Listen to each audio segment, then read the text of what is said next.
And I'm just going to wait for folks to join.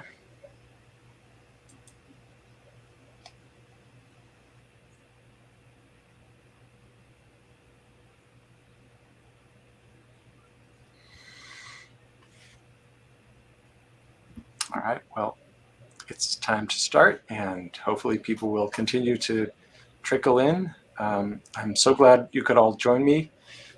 We have a great panel today. I'm Eric Endlich, founder of Top College Consultants. I work with students with learning differences nationwide to help them through the college selection and application process. And it's my pleasure to have a great panel here to discuss college readiness and application and disability accommodations and all that great stuff. I'm going to let folks briefly introduce themselves, say a little bit about your program, what your college or university offers, or Ben's case, tell us a little bit about your background, and then we'll jump right into some questions. Do you want to start, Kathy? Yes. Hi, everyone. Welcome. My name is Kathy Dauberger. I'm video chatting from the University of Maryland at College Park, the SIGNA program.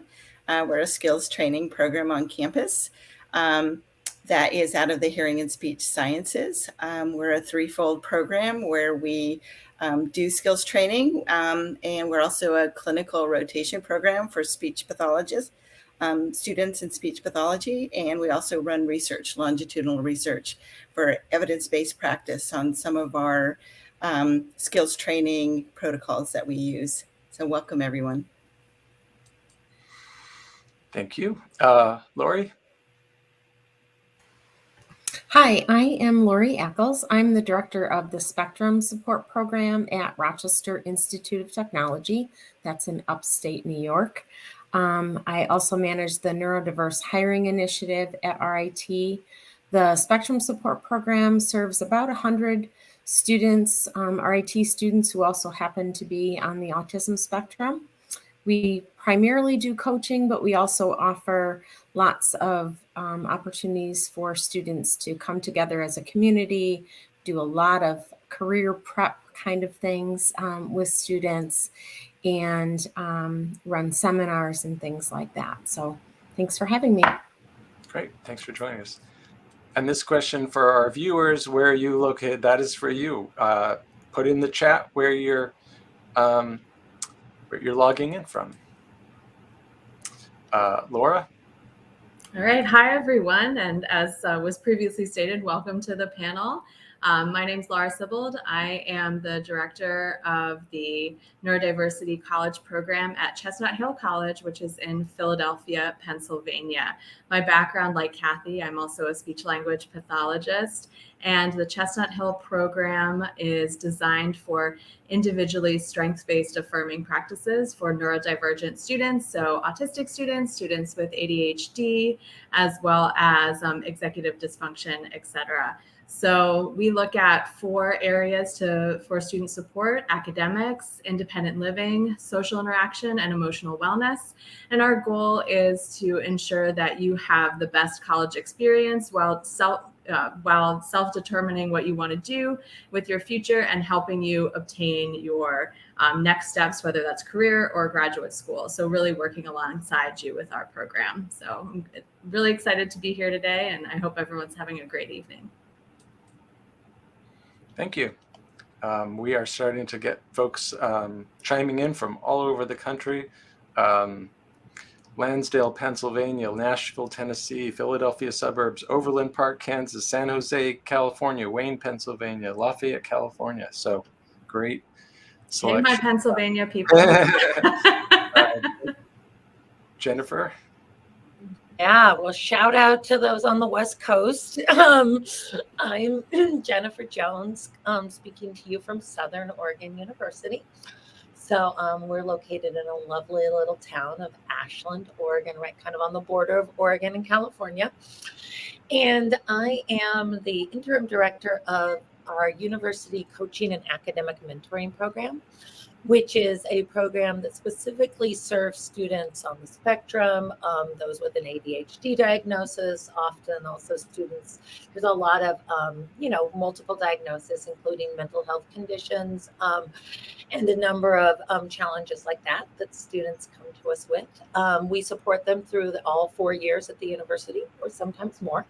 And we offer primarily academic coaching. That's the backbone of our model, where we deliver professional coaching on a regular basis to our students. We also have a social component where we have social activities. We have a first-year class that is required for all of our participants. That's kind of cohort building, and my students like to informally call it how to college.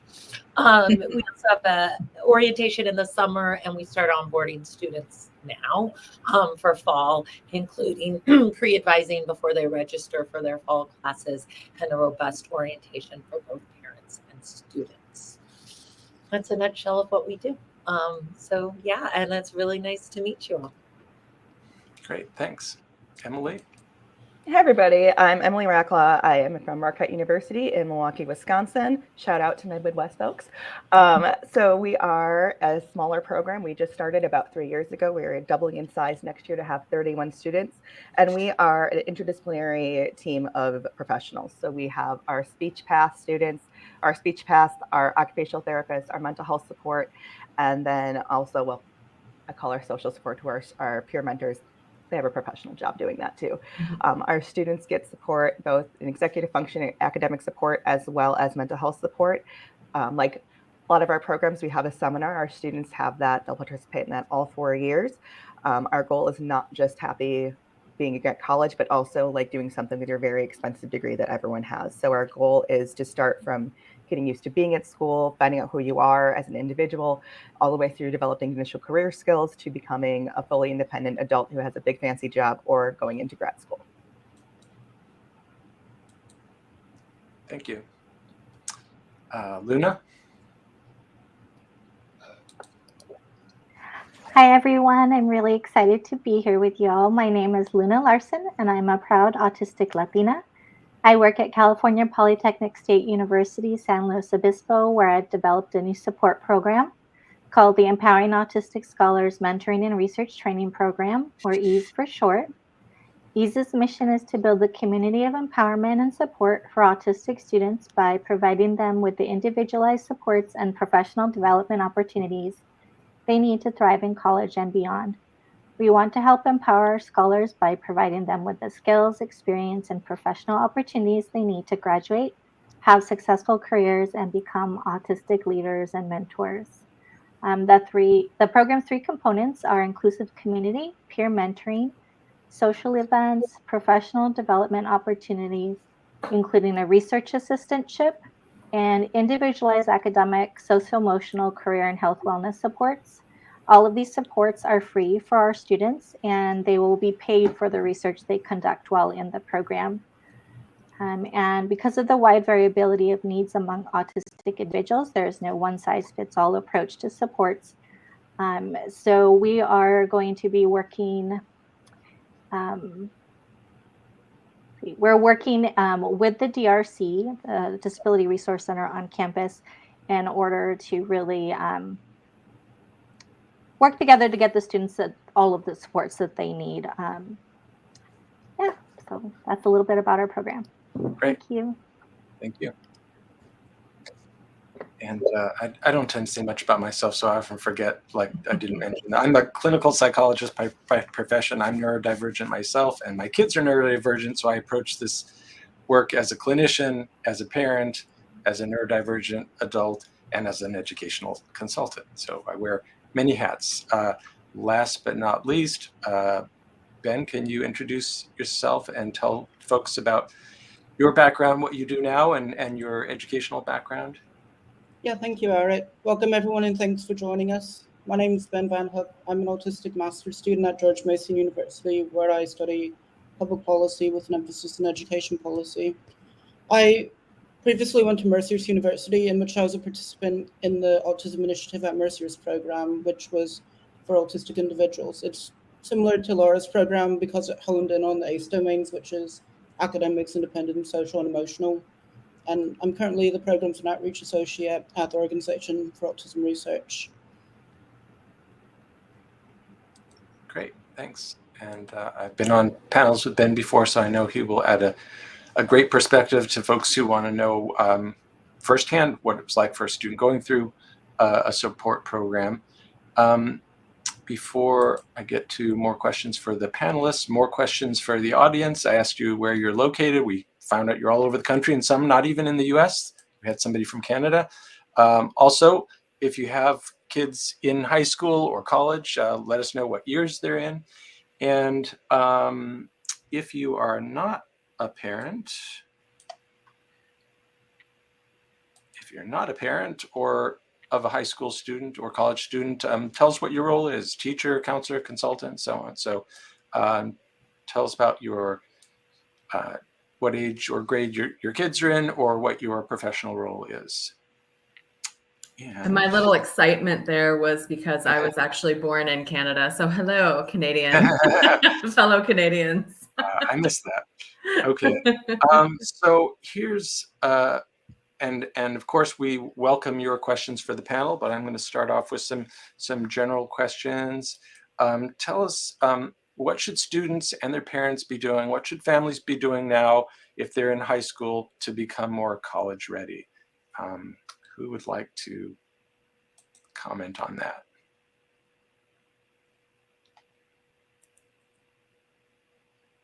I can talk for a whole hour on it, but do you want me to?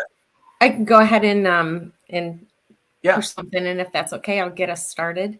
Yeah. So I think one of the things that families can be working on is some of the things that a support program isn't going to be able to support. So some of that stuff is things that have to do with wellness. So students should have a good idea of what helps them when they're stressed. They should have some experience with, managing their own wellness in terms of medication management that's not usually available on a college campus. Refills they can certainly get help with, but taking of medications on a daily basis and making sure that they, are letting somebody know that they need refills, things like that. Sleep hygiene is hugely important. If a student is reliant on a parent to tell them it's time to turn off the computer and go to bed, or it's time to get up in the morning to get to school and things like that, that's not something that's going to be usually available on a college campus. So students really have to have some independence around those kinds of things. I think the other thing is self-advocacy. And it's a big word. It means a whole lot of things. But I think what's really important is that students know themselves. They understand sort of what they're good at, what they're not so good at. And it's helpful if they know what helps them when they're having trouble. So those are some things that I think oftentimes parents tend to, in high school, teachers who know students really well tend to kind of take that stuff over. And when they get to college and people don't know the student, it's really going to be up to them to be able to say, this is what's difficult for me. This is where I need help. This is what's helped me in the past. And so having those kinds of conversations can be really helpful as you're preparing for the more independent level that's required in college. Yeah, that really ties into self-awareness. Knowing when you need help, knowing what you need help with. If you know what you need help with, then you can self-advocate. Yes, Ben. As someone who's currently going through this process, I think it's important to find a balance between supporting your child and taking a hands-off approach and letting them explore their environment. What has helped me is that my parents have taken a more hands-off approach where I can ask them for support, I can ask them for guidance, but they let me kind of do my own thing. And that's taught me so much because I've learned how to do things on my own. I've been able to actually make mistakes, and making mistakes is critical when it comes to learning new things and when it comes to the development of critical thinking and problem-solving skills. So I think it's really important to allow a child some independence and freedom to explore the environment, make mistakes, and learn from them at a younger age. So when they get to college and they encounter some problems, or maybe they're in a difficult position, they're in a much better spot to kind of manage those problems. So I think offering your child a degree of freedom is really important. I would go off of what Ben's saying, sorry, Laura, and say again, like a lot of it is letting your student have the opportunity of the dignity of failure and giving them a chance to try it on their own first. And when they come to you with a problem, instead of jumping into fix-it mode right away, asking them, what have you tried first? What are some other options that you've thought of before we're going to jump in and fix it? Because those mini problem-solving skills are super important to have when you get to college, because little things happen all the time. Mm-hmm. I agree with dignity of like failure, dignity of risk. We talk about a lot, you know, having the space and the opportunity to try new things. I agree with Lori discussing, you know, knowing kind of what are some of the things that you use that are really helpful. If, you know, your child, or if you have an IEP or a 504 plan, like are the elements that are in there, do you actually use all of them, and be familiar with that document. I also, you know, I really want to know what the things are that you like, because my job is to help you to gain the skills to take what you like and then have a wonderful college experience, and then take those skills beyond college into those next steps. And it's not just focusing on, you know, the supports and the areas of need, but it's focusing on like, what are the things that you really want to do? Like not just for a career, but, you know, part of college is this idea of exploration and self-determination and thinking like, well, how can I get involved in this campus? And, you know, all of our campuses are different. They're in different locations, but all college campuses have a wealth of activities to be involved in. And so think about some of the things that you might want to do, that you might want to explore, that you find interesting or exciting, or, you know, then you can come to our programs and say like, hey, you know, how do I get involved in this? Or what are ways that I can do this? Because this is what I really like doing. So I think it's a balance of, we tend to focus a lot on like, oh, you need to do this and you need this support, but it's, you know, it's so much more than that. It's college should be enjoyable and not just about, you know, support.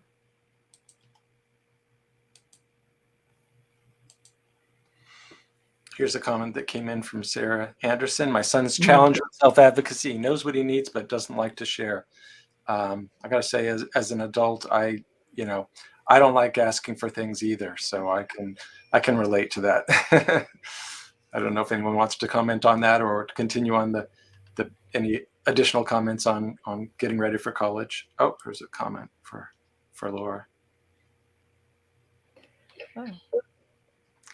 Should we answer the previous question, then we can ask that? Because I think Luna had a comment on the... Yeah, let's let Luna speak first. You're muted, Luna. Luna, you're muted. Sorry. Not used to this program before. Sorry. Yeah. So I agree with all the wonderful things everyone said, and I just wanted to add two more. The first would be to kind of determine your level of independent living skills, so that you can kind of figure out where you're good and where you still need work, and go ahead and practice those before you get onto campus, so it won't be so much of a shock. And then also to maybe do an executive function assessment to find out, you know, where you're at and what your levels are on different skills. And then you can kind of focus in on the skills that maybe aren't as strong, so that you're in a better place once you start with all of the academic work that you're going to be doing once you get to college. Great. Thanks. I'd love to chime. Oh, Kathy. Everyone go. We have, go ahead, Kathy. Okay, thank you, Jennifer. I appreciate it. I'm going to follow that thread. There's a thread that's kind of moving forward on problem solving and decision making, and being able to have levels of independence. Sometimes people can't do all at once, right? So there's a term we use, scaffolding, a way to be able to ease into it. And some people, they can get overwhelmed if they're given too much.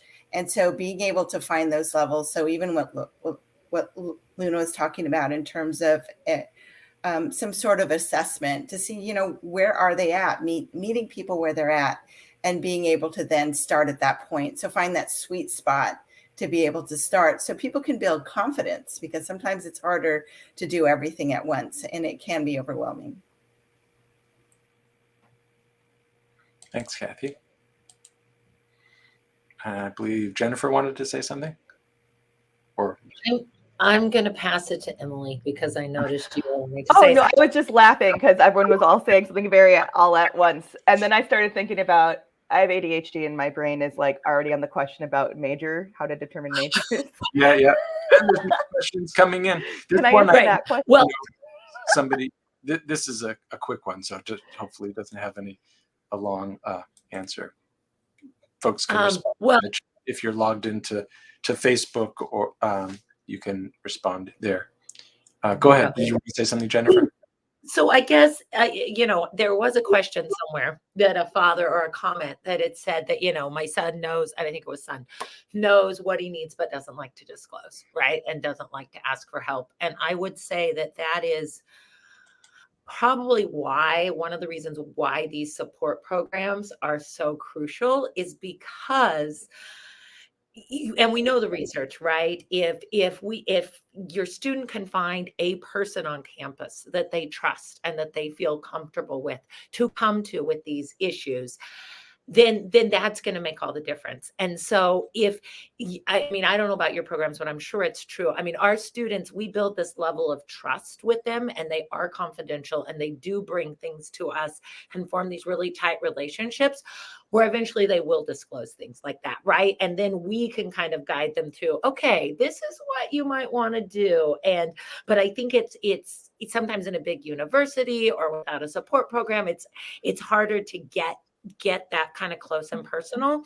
And so when you're asking about, my son doesn't like to disclose, if they're working with one of us or a coach or someone, we'll do that gentle nodding of, well, it might really be helpful for your instructor to know that you learn best doing blah, blah, blah.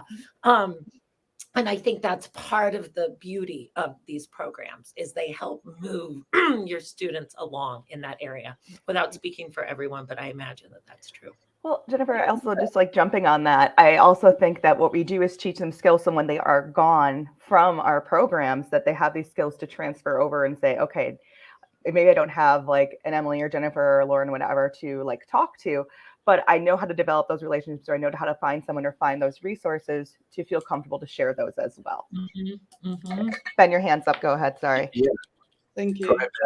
One way colleges can help students form that initial connection could be through college transition programs, where students can meet each other before the program starts, and they have a bit of a buffer room so they can get accustomed to the campus, to the living situation.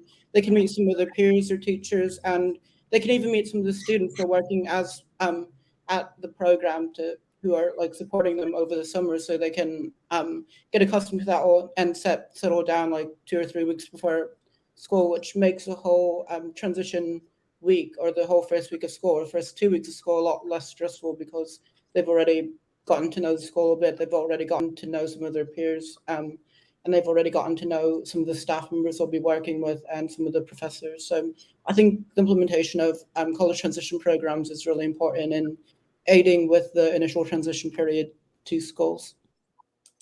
Yeah, and lots of programs have a pre-orientation or a summer program.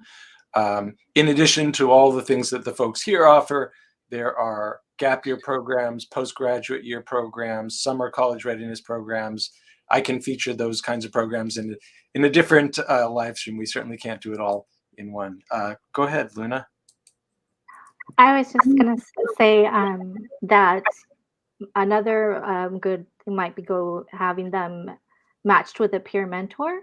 as sort of moral support and like a springboard for asking questions or asking for assistance, because it might be easier for the students to ask for support from another student than maybe from a professor directly, or even from the staff in the support program directly. So that might be an option. Yeah, I'm thinking about that question about the major as well. And we also had another comment came in that, ninth grader doesn't know what he wants to do. And that's like, I will say that is typical college students. So that's, something that it's not, just localized to the neurodivergent population, autistic population, anything like that. And so with me, most universities, colleges, all will have like career development offices. And I know we work extremely closely with that office to build like specific plans. It was mentioned also the classes or curriculum that's specific within the program. So, we have that as well. And within the lab courses for our support classes, there are times for the career development people to come in to work directly with students. And there's a framework for like the first year, we're exploring this. The second year, maybe we're looking at internships. Third year, we're looking more at the networking components, building LinkedIn. Fourth year, looking at getting those job interviews and practicing that. So it's, you're partnering with those resources that you have on campus, and then structuring out, the plan that's individualized for the student, and how do we make this happen. So first year, there's a lot of looking at, what can I do with what I like, and what major does that match with? And then from that major, what job does that match with? And just that exploration. And just the reality that students do change their minds. So this is, it's a very fluid process, and that's part of that exploring that comes from college. But I think, Jennifer mentioned the importance of these programs. It's having the personnel there that are keeping an eye on those integrated parts of the college experience overall, and kind of guiding and supporting and allowing for that, the independence to happen, and scaffolding support for that independence too. Great, thanks. And I know Ben's had his hand up for a while. By the way, the questions are coming fast and furious. We've got well over 50 people watching. If any of you are panelists are also logged into Facebook and are able to multitask, and you want to answer the questions in the chat, you can do that. If that's too much, I will totally understand. Got lots of questions coming up. Go ahead, Ben. So when it comes to finding a major and finding like what you want to do, a lot of colleges also have different campus involvement opportunities for students. A lot of campuses have different clubs that students can join. And the program I was in, the AIM program at Mercy's, required students to partake in a minimum of 2 of these on-campus clubs. And in these clubs, students will be able to network with each other. They'll be able to connect in, find common interests, and further develop their passions for whatever they want to go into. And I think what Laura brought up was a really good point about these different professional development classes. That's something that my school also did, where the first 2 years we were talking about how do we get through college? How do we connect in with our professors? How do we send emails? How do we manage our time? But the last 2 years we focused more on career development, such as creating a LinkedIn page, networking, and self-advocacy in the workplace. We had interviews we had to schedule with our career path coordinator, so we got interview practice. So these professional development classes are also really important. Great. So many great questions coming up. It's tough to choose. Are we done with the major question? Does anybody else want to chime in on choosing major? By the way, when we work with students, that's part of what we do too, help them look at what they've enjoyed, what they've done well at, educate them about different options in college, and guide them to colleges that are going to have majors of interest. And some students already know a very specific major they want to do. Other ones need to go to colleges that have a lot of options because they have no idea. So here's one question about accepting students who have a different diagnosis but still need a social piece. I've noticed that too, that the programs that have the social support tend to be the autism support programs. And some of your programs, I believe, are pretty specific for autism, but not all of them. I tried to include not only geographic diversity, but diversity of programs here. So if anybody wants to have a quick comment on that. Yeah. Kathy, I think, was... Kathy was first, then I'll go after her.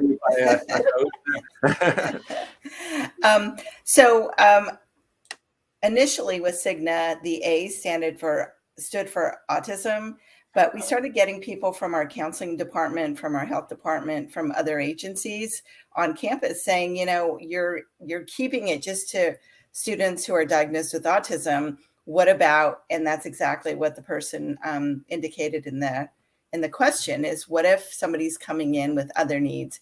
And so our program, we don't require a diagnosis. If you demonstrate a need and you want to explore the possibility of getting skills training in executive function or self-advocacy, social interaction, you can. We will do the assessments, and if it's determined that you need the supports, then you can just come in. Since we're a speech pathology program, we can diagnose along with the assessments. And so that could come along with it, but we don't require it coming in. So it can support. We've had students who are recovering from a traumatic brain injury. They've had sports injury. They've been in a car accident, a skateboarding accident, and they look fine. And they look like they've recovered, but they really have difficulty with time management, with motivation and some other things. And so we've had really a variety of students that have been in our program.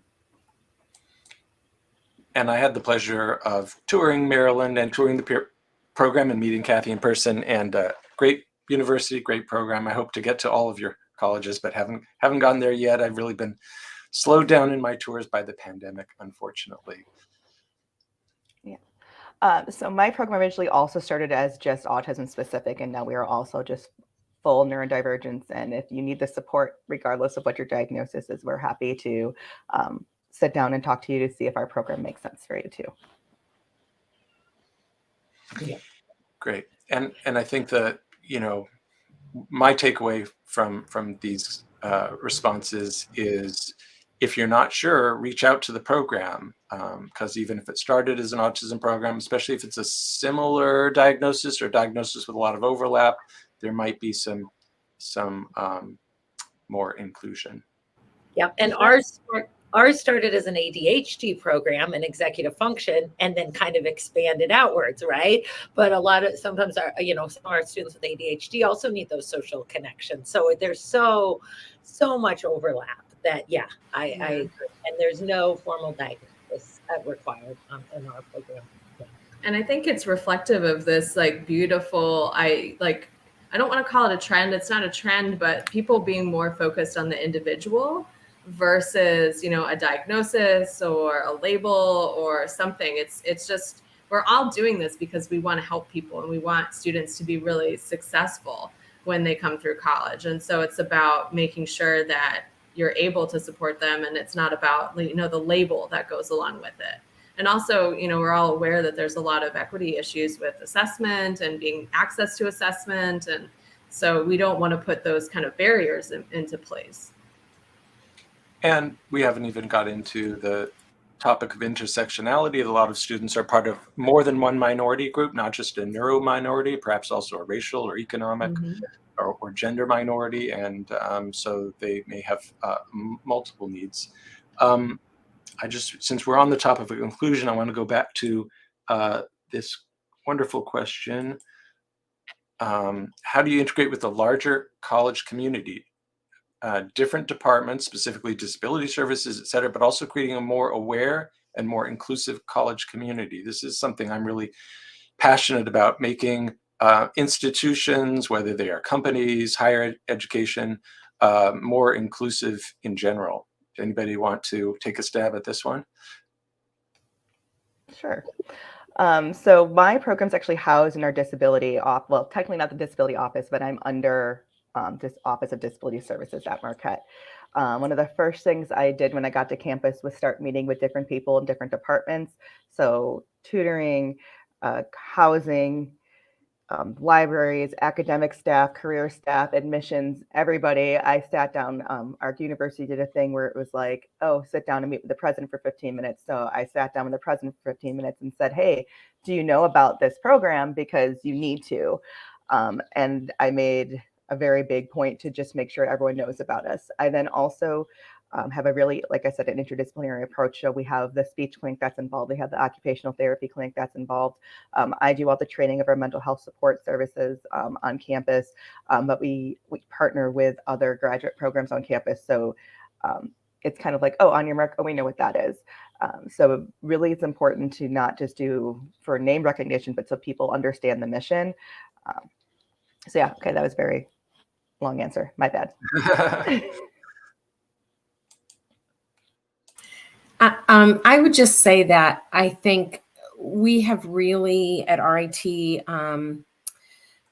been really pushing the fact that the whole campus, these students are college students. They're all of our students, right? They belong to the campus. And so it's important for our campus to understand that these are not students that are just served in one place. They're served across the campus. And so what we're very careful to do in our program is be kind of the place where students can come to understand better how to use the supports. Our goal is really to have students that are working with the Spectrum Support Program using the supports that are already available across campus. So when they need counseling, they're working with the counseling office. And when they need academic advising, they're working with their academic advisors. And when they're looking for career services, they're working with their career services person. But that our program is kind of filling the gaps that exist and trying to really work with the entire campus to work for all students. That's kind of the goal. Great, thank you. Yeah, and I think, inclusion is incredibly important. Kind of, how Emily was saying, you sit down, you're meeting with everyone. That's kind of the approach I took as well, in terms of like just getting together with people on campus, talking about how can we best support neurodivergent students, and then how does that support also is equal to supporting all students, because a lot of the things we talk about, they're perfect for everyone. It's not just for the neurodivergent students. Spending time in workshops and talking things through, just meeting people. And I would say, I also work under the Center for Accessibility, but partner with our Diversity, Equity, and Inclusion office, and with multiple other groups on campus to do collaborative efforts for things. So it's not just, this one office siloed over here, but collaborating together and for example, like I'm going to be teaching one of the fall classes, just so I'm not just the face for this neurodiversity program, neurodivergent program, but also I'm doing these other pieces on campus. So everything kind of assimilates together. Thank you. And panelists, if you see there's so many questions coming in. If you see one that you're dying to respond to, feel free to raise your hand and jump in. Yes, Luna.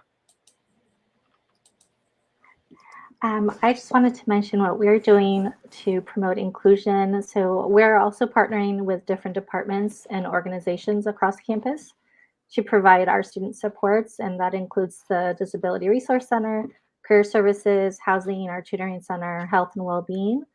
We also have faculty advisors from many different majors working with our students to spread the word in their different colleges about the program and autistic student needs. We're holding community outreach events where all autistic students are welcome that include educational workshops and social events. And we're also working to make the entire campus community more inclusive through education and awareness events for our students, faculty, and staff at Cal Poly. Thanks.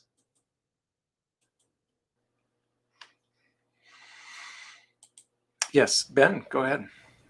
Thank you. One of the ways Mercer's helped integrate the autism program with different departments is team up with different departments for different events.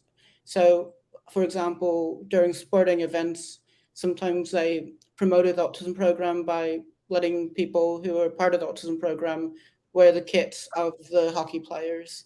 And for different other social events, the staff members of the AIM program just tried their best to promote who we are, what our program is, and a lot of the students from different departments were really interested in like becoming peer mentors, becoming people who helped with the Boost program, which is the study hall program, because teachers in the classes kept mentioning and bringing the AIM program up and these great opportunities to enhance their resume, to work with neurodiverse individuals, especially like in the psychology and education departments.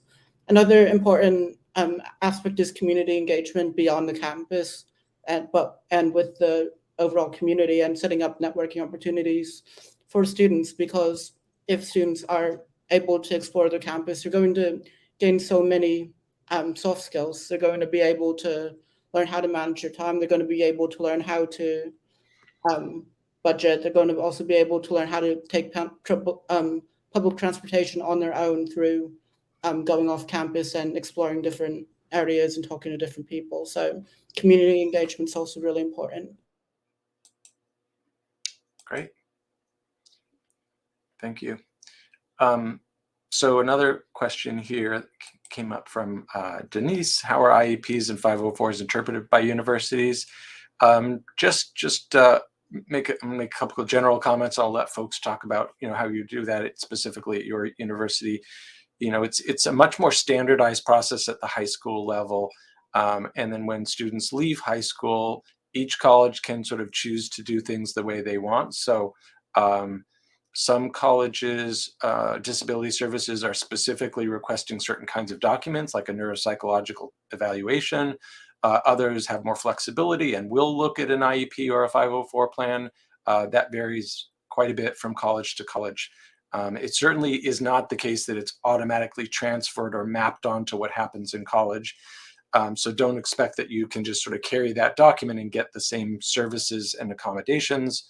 The college may not have those services. On the other hand, there may be accommodations and services available in college that didn't exist in high school as an option. Let's say a single room in the residence hall, for example. So there's good news in a sense. Does anybody do? Yes, Kathy, go for it. We do consider documentation that comes in, certainly. We also do pre-assessments before they come in. So right now we're doing evaluations for incoming freshmen.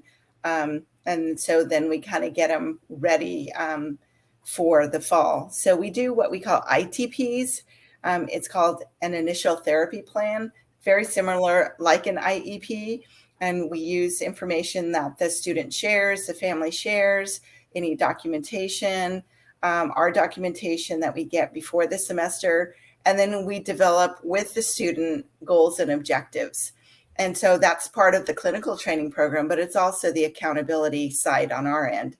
And so every semester there is an ITP that's followed through. And then at the end of the semester, there's a progress report that comes with it.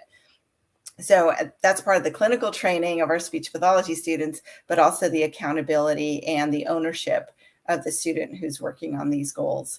And then after a full academic year with us, we do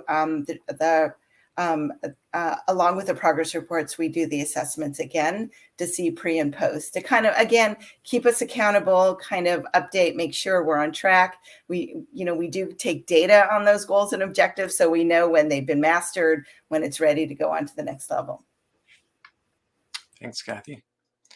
And on a somewhat related or maybe peripheral topic, communication with parents is not something to be taken for granted. That there are many things that change from high school to college, and that is one of them.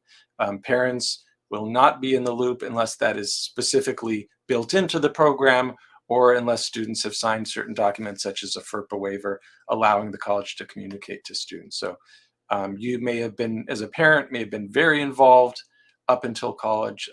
Be prepared for that to change. Anyone else want to comment on the question about 504s and IEPs and how that works at your college? Yeah, Laura?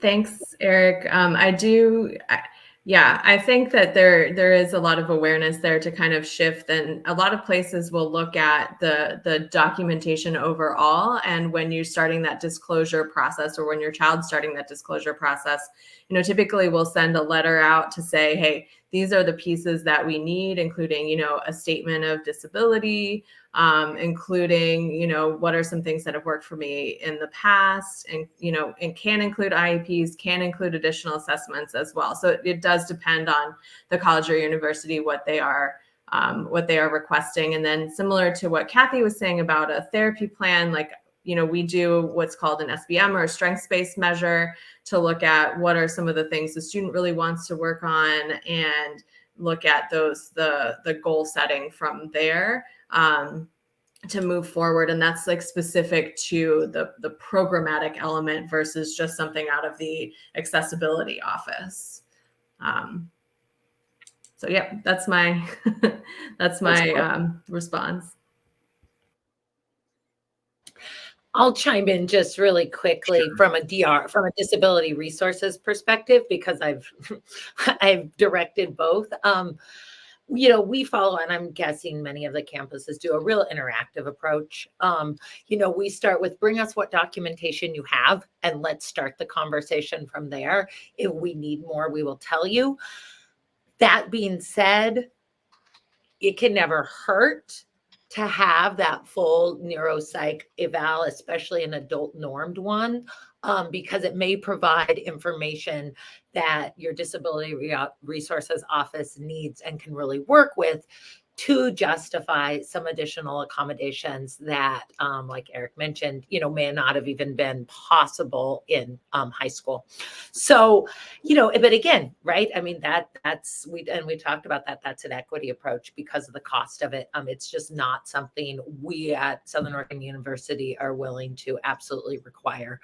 Now, some things like a math substitution, there are certain things that we may require document, that a formal eval for that. But other than that, it's really interactive, and we do rely on student reporting.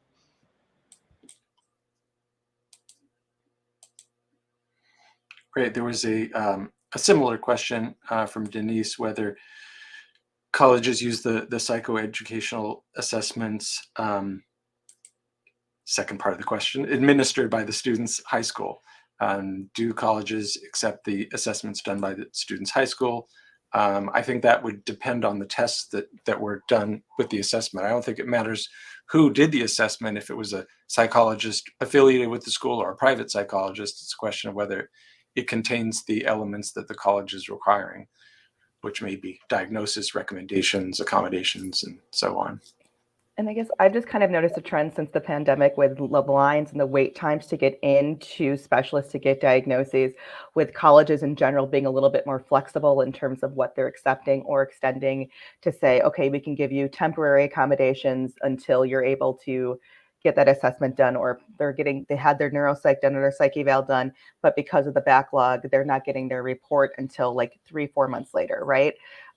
So I don't know, I guess I'm just speaking in general, saying that I've seen that become a little bit more flexible. And from a personal note, I kind of hope that's here to stay, just because it is like, it's an equity issue, right, of getting access to those things. Yeah, that's a great point, Emily. These may be difficult to access, and if it's private, it may be very expensive. Even if it's covered in theory by insurance, getting the insurance coverage, and certainly getting insurance coverage for the whole cost, can be very daunting. And even that is an equity issue if you have the expertise to navigate the insurance process. So interestingly, occasionally colleges will help with the process of getting the evaluations. I have run across the occasional college that has the frequently grad students in psychology at a low cost do those evals. Not super common, but it's a nice service when it's available. We have a wonderful connection with a psychologist on staff who will do them locally. Well, I don't want to say the amount, but it is shockingly inexpensive that he does that for our students, and it's really wonderful. Great, great.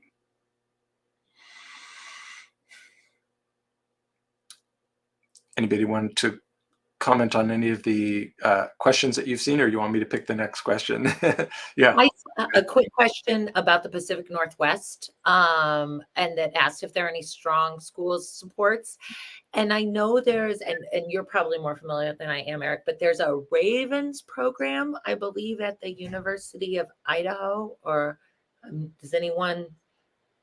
Anyway, also Bellevue College in Washington has a program. Also has a program. So, and going back to my previous, oh no, sorry, wrong answer. I have created an extensive list, so you can access that on the Top College Consultants website. I previously called it an autism-friendly college list, and then I've decided to be more inclusive, and it's now a neurodiversity-friendly, because as we've discussed, a lot of the students have different diagnoses, and a lot of the programs have become more inclusive. So lots of good questions coming up. Luna has her hand raised. Yes, sorry, I missed that. Multitasking here. Go ahead, Luna. I just wanted to mention that we have a connection with our program through the Department of Rehabilitation, and they'll actually do assessments for students for free. So I don't know if that's just in California or just in certain counties in California, but I would definitely recommend contacting your local DOR to find out, and they might be able to offer that for your student as well. That's a great point. Yeah. And I'm frequently encouraging families to explore the public benefits that their child might be eligible for, and to not just assume based on your child's diagnosis or what they're capable of that they can't get public benefits. There's a lot of very useful public benefits available for a lot of students. Go ahead, Ben. There's a question in the chat, when might neurodiversity truly enter the diversity, equity, and inclusivity movement?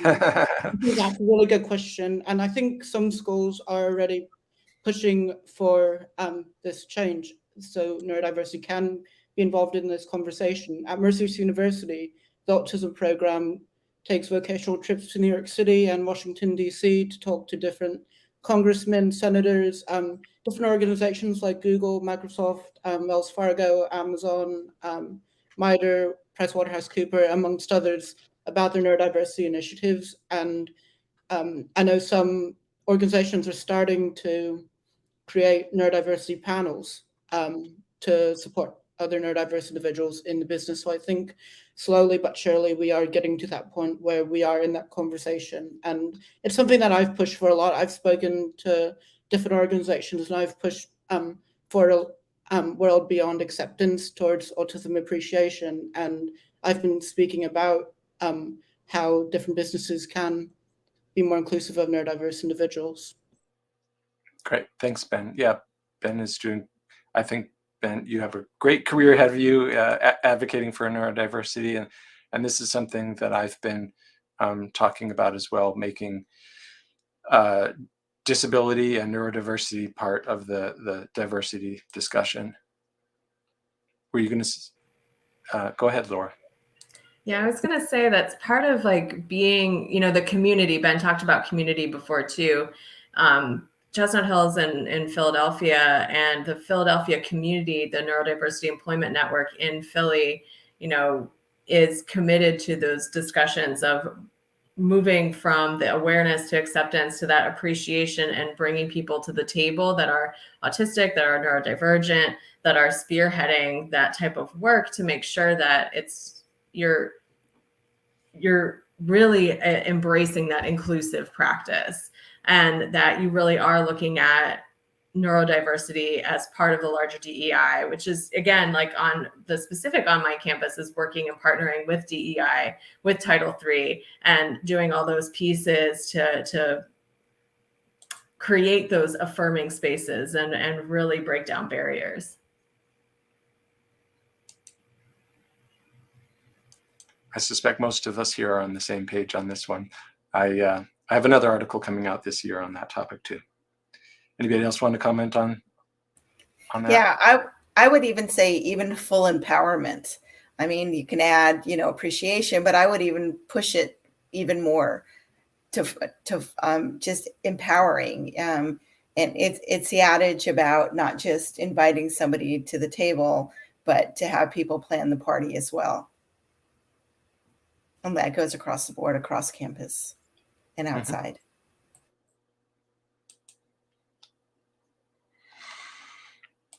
Thanks.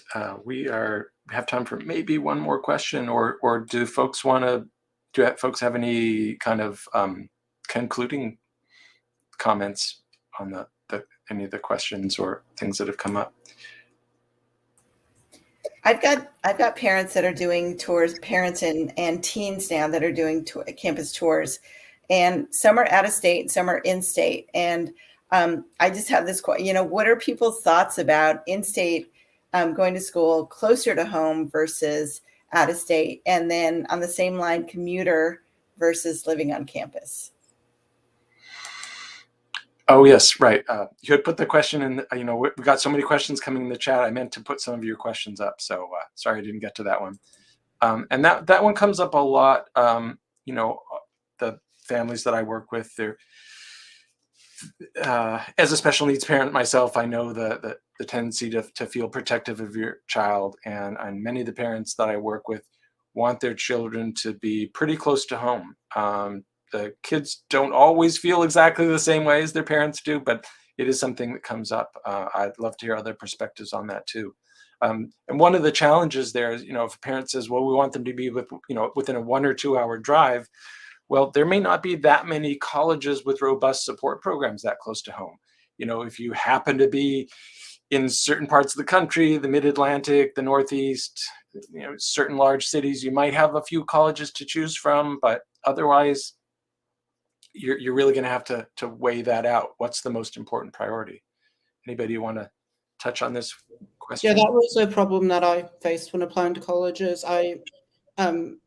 Because there wasn't too many good, neurodiversity programs in the DC, Virginia area. There was George Mason University, but it was really big.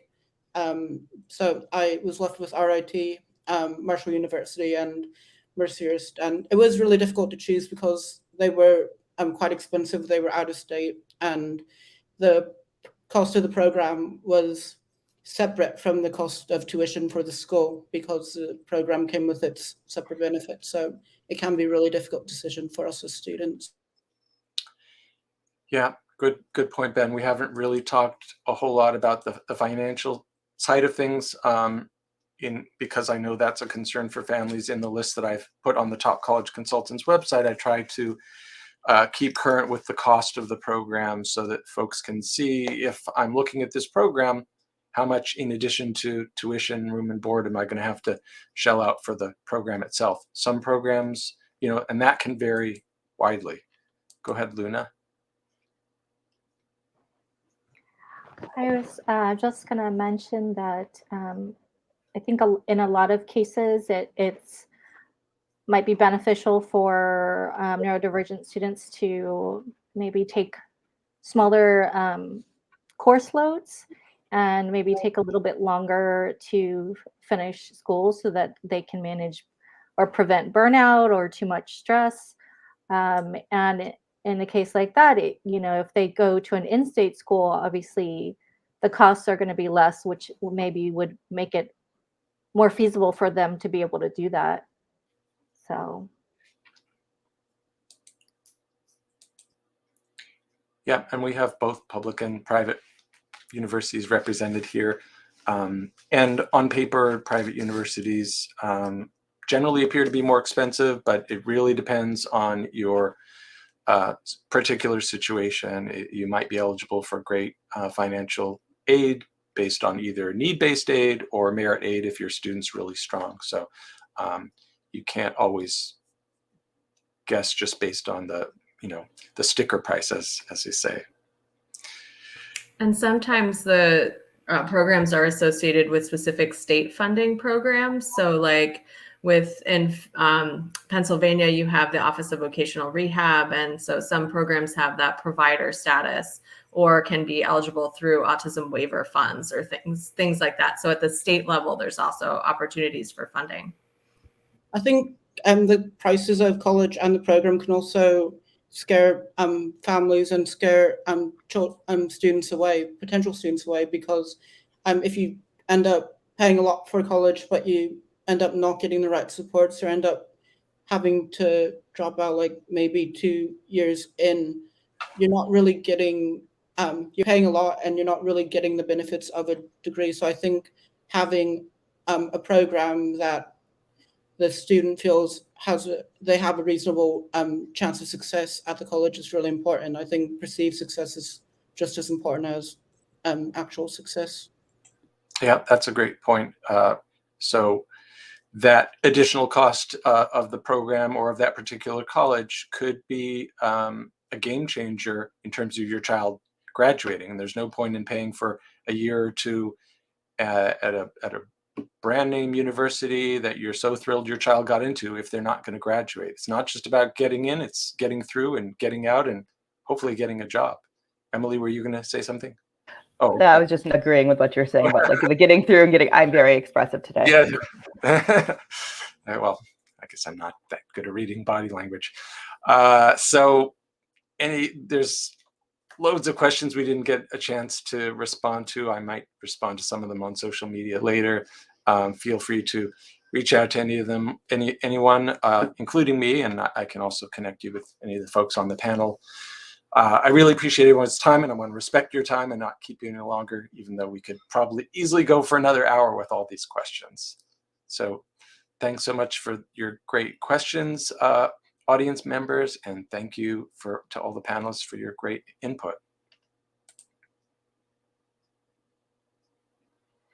And this will be visible on the social media platforms, and it will be, I'll put a recorded version up on YouTube and on my website. So for anyone who didn't get to see all of it, there will definitely be opportunities. And if you can't find it, just reach out to me at eric@topcollegeconsultants.com and I can show you where to find it.